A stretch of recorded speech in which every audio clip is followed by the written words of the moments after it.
Entiisa yabutikidde abatuuze b'ekiteezi akawungezi k'eggulo ekifo awali waayibwa kasasiro bwe kyakutte omuliro.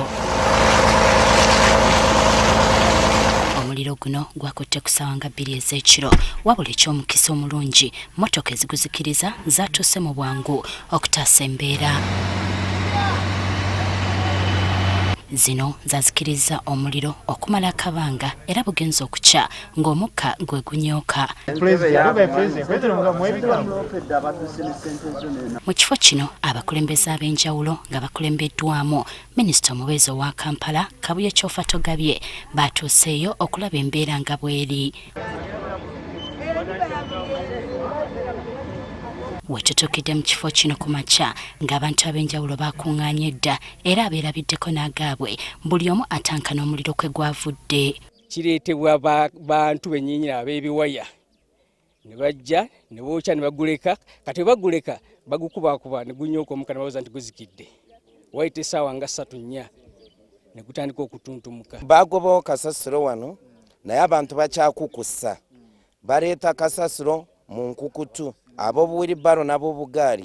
Okusinziira ku bakulembeze mu kitundu ensisi eno yabajjukiza olunaku kasasiro lwe yayiigulukuka n'atta abantu anti bangi ennyumba bazidduseemu okwetegula ekibabo nga bo ababadde bali mu kwesanyusa omuliro gw'abatutte kiwalazima. Abamu badduse ne ssente zange, abamu basasudde, abamu badduse n'amacupa, abamu waliwo ne yeerabidde empale ng'ava mu loogi n'adduka. Abasinga tebasuze na mayumba nga balowooza nti ekintu kino sobola okuddamu ne kikola ki ne kibulukuka ne kikwata omuliro oba oliawo ne kibatuusaako obulabe obwaliwo ebbanga. Bagamba nti ekifo kino tekirina bukuumi bumala ng'essaawa eno kyafuuka mpuku y'ababbi mwe beekweka. Era tulina n'obubbi obw'amaanyi omubbi bwe wabba ngadduka nga yeekweka mu kasiko ka kasasiro toddamu kumulaba kubanga ekintu kinene ate bo olubuuka nga beekweka.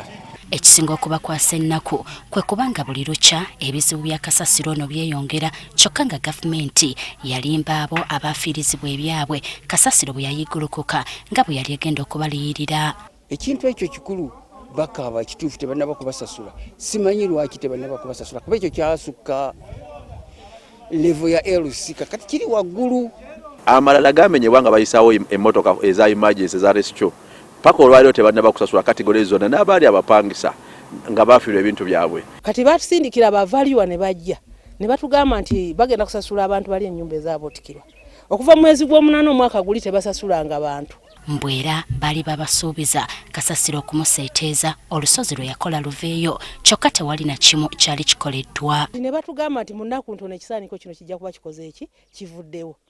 Ekinnuma kintu kimu bazanyira kati batuzanyira ku bwongo. Omuntu abanga ateredde ate nga batugaa tuveewo. KCCA erage era eteeke mu nkola buli kisoboka kyonna okulaba nti bamaintaininga okumenya ezo entuumu za landfill zibe nga tezivaamu obulabe eri bantu baffe kuba baafuna bilioni 16 naye baasalawo okugulako walala ne batafaayo okulaba nti landfill ye baddewo bagiterezeza batya. Bano batuuse n'okwekokkola omukulembeze w'eggwanga asobodde okufiisa akadde n'alambula abantu mu nkola ya parish development model nga bo ab'ekiteezi abayitako buyisi. Twogera ebintu bitukoye bituwedde ne mukamwa abantu baabalaba emirambo mwagiraba naye omuntu nayavundira mu nsi pulezidenti omulamba n'otajja kulaba abantu ekinnuma kwe kugenda okulaba abalunda embizi. Bwe butuukidde olwaleero ng'abantu abafiirizibwa ebyabwe mu njega eyagwa ekiteezi omwaka oguwedde bangi bali mu mizigo ng'ekya gavumenti okubaliyirira baasigala kukyogerako boogezi.